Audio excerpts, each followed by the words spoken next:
Let's talk Considered to them. Mike Breeden, who had that massive win on Saturday. He joins us now via the magic of Zoom. Hey, Mike. Hey, First time, we were just talking about first impressions.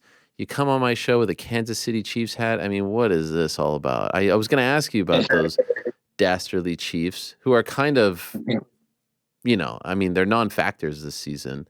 They're too. oh, come on. I mean, they're too interested in dating pop stars and whatnot. I mean, they're too distracted, right? This is all bad. Oh, they ain't distracted. I hate the freaking But Chiefs. come on now, bro. Yeah, I'm a Bills fan. I'm a Bills fan. So, you guys broke my heart a couple times. But congratulations on all your success and congratulations on the big win on Saturday. Thank you. A lot to discuss there. First of all, considering how the first three fights went in the UFC, did you feel like you were fighting for your career? Did you feel like you were fighting for your job? Yes. Yeah. Yep. And how are you? yeah, How are you dealing with that? Were you nervous? Were you anxious? I had nothing to lose, man. I was like, I need to come out of my shell and show them what I'm about. And I felt that I did. I've my last three fights, I felt like I just wasn't myself. I've had moments in fights, but I just had to get back to my roots and what got me there. I think once I got to the UFC, I was trying to do too much and change my style and try different things and not staying true to myself. And this fight, I was like, I'm just going to get back to my roots and walk him down and put some hands on him. Okay. So what was going wrong in the first two rounds? Because it seemed like you were en route to potentially another loss. I didn't think I was losing, to be honest with you. All right. Round one, it was close, but I thought I was winning those exchanges. A lot of punches, like he was hitting like on my bicep and forearms. Like, I mean, only a few right hands were getting in and a couple of knees, but I didn't. I think I landed more punches than he did in round one. Round two, I said I'd probably give that to him because in the first minute, the first like 3 seconds, he hit me with that right hand on my eye, and I couldn't see. So I was freaking out. I wasn't rocked. I just couldn't see in my eye. And so he, punched on me for about a minute, and then the tide started turning. I got pissed off, and the tide started to turn in round two, and then I knew I had him broke. When did you got after him in three? when did you suffer that cut?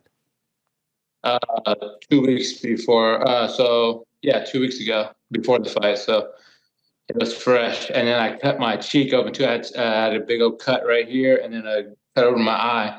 So the most important time of my camp, I couldn't really have much contact. Were you worried that you'd get pulled from the fight once you got to Abu Dhabi? How did you hide these cuts? I didn't hide them. I got there and said, "This is what I got. Please tell me I can still fight." And they took pictures of it, looked at me, and they're like, "You're good to go." Wow. So, I mean, at one point it was just like dangling. There was like a piece of skin dangling there. Yeah. I think it was my glue, actually. Oh, I had was glue it? on it. Okay, all right. Hey, look, you phased my skin. Go ahead. Okay, that makes more sense. Still pretty gnarly. And I saw the post-fight press conference afterwards. Obviously, you missed weight, and you said it was because you had a staph infection and you were still on antibiotics and whatnot. How difficult was it to try to even get down to the weight that you weighed in at? Super difficult. I believe that I could do it. There's no excuses. I'm going to take that on the chin. I take full responsibility for that. There's no excuses to miss weight. I truly believed I could do it. And it was really, really hard on me. Really bad cut, but we got through it. You know what I'm saying? Like, the fight was still on. Thank Anshul for taking the fight. That was my biggest concern because it wasn't just like a pound or whatever, half pound. It was 3.5 pounds. So I apologize to everybody. But yeah, I was on 10 days of antibiotics. I took my last dose Wednesday night, and it was still in my starting cut. I start my weight cut on Thursday. So it was giving me all type of stomach problems. I couldn't stop throwing up and dry heaving and stomach pains. It was I had the nutritionist, I had the medical staff in there. They'd taken my vitals. And they're like, your vitals are like not good. I was like, well, I was like, if I kept pushing it, I probably wouldn't have been able to make it to the fight. Um, so we were like, let's just hope and pray that he takes the fight, and he did. So Where was the staph infection? on my arm. Okay. Yeah. And how is it now?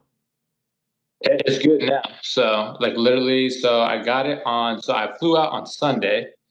So that's 8 days before the fight. I got it on Monday, the week before I flew out, and got on the antibiotics Tuesday, and then they gave me 10-day supply. So that put me to Wednesday Okay. on it.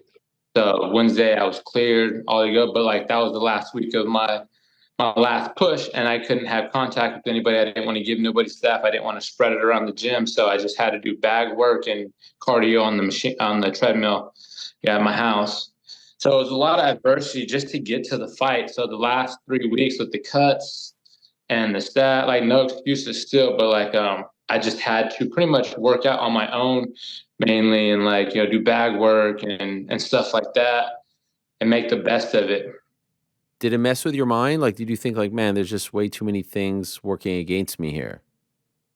Yeah, but I just had to keep on going. It was tough, it was tough. But if I would have said no and let's reschedule the fight, they would have cut me. Yeah. Let's just be honest. They would have on 0-3 in the UFC, and trying to tell them to reschedule it or push it to the next card. They would have canned me right then and there. Right. So yeah, I had no option there. Did the UFC know about the staph?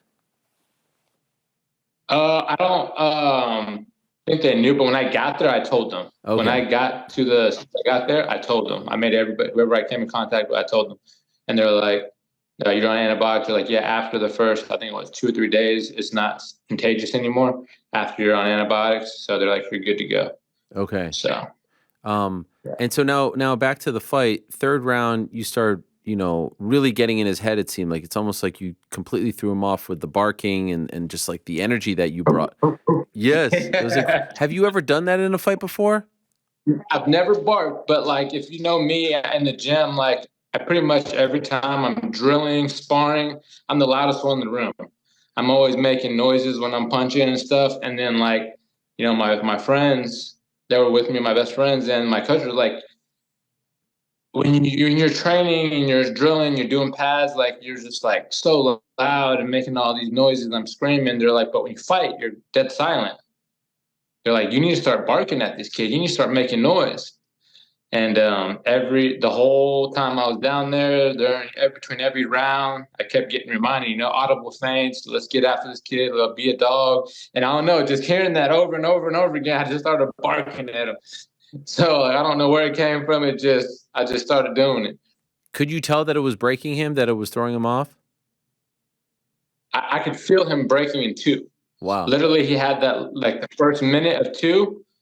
There was like I said about a minute and 30 seconds. So I went back and rewatched it, and then he hit me in the eye right out the gate of two, and then I couldn't see. I kept touching my eye, and like it was just like I think he partially poked me in the eye too, kind of with his thumb, and like I was just like lost my vision for a second. I kind of panicked, and then like once I knew I was okay, I got mad. You can go back and watch. I started yelling at him and barking at him. By the end of round two, and I could see him starting to wilt and back up, and I just could feel the presence. Like in round one, he was fighting me for that cage presence. This is we're fighting each other for the center of the ring, and but round two, he started to back up and starting to break. I could feel it, and then I just kept elevating up. And when we got to round three, I got up off the stool going into round three. He was still sitting down, and that's all I needed to know to go get him. You know what I'm saying? I was a shark. I smelled blood. I was going to get him. What did it feel like when you knocked him out? Oh, it felt so good. Huh. It felt so good. Like it took like I just couldn't believe it. I was just like, because I've been dealt a tough hand in the UFC right out the gate. The guys that I fought are no joke, and no favorable matchups, and I'm just glad that I got my hand raised on this one. Anybody that knows me knows that what I'm capable of. I haven't showed the world or the UFC what I'm actually capable of. But if you see round 3, that's what I do every day in the gym. Like I just haven't got comfortable on the big stage yet. Hmm. It's just like all the nerves, overthinking, and if you're thinking in the cage, it's a bad deal. You know what I'm saying? So like you just got to go off instincts. And I felt like I started to find that into like midway 2 to 3, and I started having fun. And I found his timing, I found my range, and it was a wrap. Was that the last fight on your deal? Yes, it was. Are you getting a new deal? I haven't heard anything. My management is working on that right now, but I have not heard anything yet. Okay. Are you confident after that one that you'll get a new deal? Yeah, I don't see why not. I mean, I'm an entertainer, man. Like, why wouldn't you want that? Did you see the whole card that night? I had that place rocking. I was, I made that. I mean, I put my hand up and they were going crazy because I was just all action. Hmm. So I mean, if you didn't like if they didn't like that and don't want to re-sign me, I don't know what else to do. You know what I'm saying? It is what it is. Uh, and you have a full-time job, right? In construction? Yep. Wow. Yes. I And do. what exactly do you do? Electrical, residential electrical, and then solar panels, residential and commercial. Were you back at So work on Monday? not yet, but I'm probably go to work probably tomorrow. Okay. So What is that like? go Like you ahead. just fought in front of like, a sold out crowd in Abu Dhabi, you get this knockout and then you have to go back to like the real world. Is that tough for you? Yeah, it is tough because I would love to do this full time. I literally, luckily, I have a job that's kind of helps me with my schedule. When I'm not in camp, I just train once a day. You know what I'm saying? But when I'm in camp, they adjust it for me to where I can show up late to work. I go train for 2 hours and then go back to work for 4 hours and then get off of work, eat, and then go back to the gym and train for 2 hours and then go back home. Like it's really tough, and especially the days that like I get personal sessions too. So it's kind of like a 3 day, but it's just like more detailed work and trying to make that all work. It's really hard, but it's just what I got to do because I still have to pay my bills and feed my family. Um, yeah, a lot of these guys do it full time because they have the money to do it, but I got to provide for my family. I can't just put that all on them. Do you think you're close to getting to that point or not quite there yet? Um, I mean, that first UFC contract, Yeah. it's not Y- money, but I'm not complaining about it. I just got to go earn it, and that's what I went out there and did. I went out there to earn it. It was nice, and hopefully I can get a new deal and a bigger contract so I can get to train full time and continue to be an entertainer. If it didn't work out on Saturday, would you have continued fighting? Would you have gone, to the regionals or try to go to a different promotion? Yeah, I would continue fighting. I mean, it would have been heartbreak. It would be heartbreaking, not getting re-signed. But man, you only live once. Yeah. Yeah, I gotta continue chasing my dreams. I wouldn't. I don't think I'd ever forgive myself if I give up on it. And so, like, if they didn't resign me and I had to go to another organization, then it is what it is. But I'm not gonna quit fighting. How long ago did you weigh 300 pounds? Before I got into MMA, that's how actually I lost all the weight. Um, Man, I'd say after I got out of high school, I'd say I was probably like 22, 23. I'd say like 20, yeah, I was 20 years old. That's right before I started. I think I was like 19, 20. Yeah, I got to 275 is my highest. Wow. And yeah, my girl was all like, you got to change something, because I wasn't that big when I met her, but, when you fall in love and you're just happy and you're just having a good time, just eating and drinking. And a year later goes by and you're up 150 pounds. And I hated working out. I hated lifting weights. But my uncle was training at a martial arts studio that had MMA after hours, and he told me to go check it out because I'm always like I was kind of into the fighting and stuff, but I thought I knew how to fight, but I had no idea how to fight, and I really liked it. I got really good workouts out of it, and just started losing weight. And then I think like almost 2 years in, I lost 100 pounds, and then they're like, "You want to fight?" I Wow. was like, "Sure," and I was, just kept on going. Here I am. I never would have. If you would have asked me back then that this is what I'd be doing for a living, I, I would have laughed. What But did you think you it's would be great. doing? Probably in the restaurant business, most of my family members own restaurants or run other people's restaurants. I love cooking. Okay. Um, What's the toughest thing to let go of, like when you're 275 and you're trying to lose an extreme amount of weight? What was the hardest thing for you to stop indulging in? uh, at that time, soda. Soda was the main thing. Okay. Yeah, I would drink like 2 liters, 2 liters a day. I was just drinking like water. Wow. Okay. And then so once you cut that after a year or so, did you get like from 275 to what? Like so that would be one, and now you're 155, right? So Yeah, now what do you walk around at? I walk around about 80, Okay. 180. All right. Not too bad. Yeah. Okay. So like how it started is I got to about 200, 210, and then the guy was all my coach at the time was all like, "Hey, get to 185 and we'll get you your first fight." I got to 185. He was like, "No, get to 170." And I was like, Uh, "Really?" And then he told me 155. And then when I got there, he was like, "No, we can get you to one." I was like, "Nope, then I'm not fighting then." uh, So yeah, he just kept getting me to drop a little more brackets, setting little goals, and yeah. and I know you were training at Glory. How Yep. difficult was that for you once everything happened last year, and where are you now? Man, it was really difficult. I am at Marathon MMA with Trey Ogden. Okay.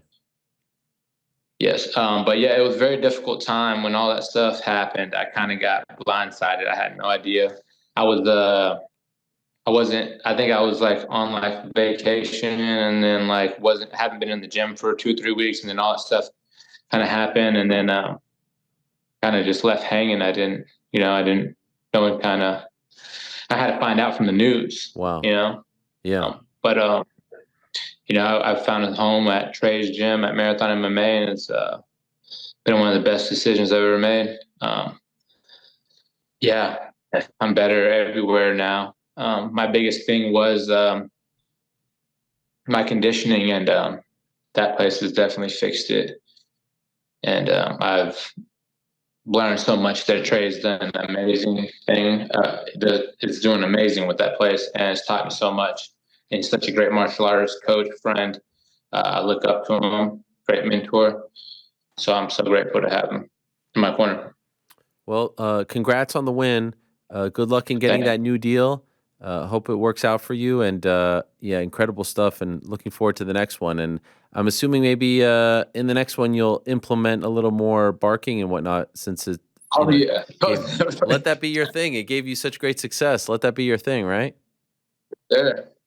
Love it. Oh, I'm gonna stay fighting Adam. I love it. All the best to you. Thanks for coming on. All right, thank you. Thanks for having me. All right, there he is, Mike Breeden with the big win, Money Mike they call him. Big win on Saturday. One of GC's new favorites, so we had to have him on.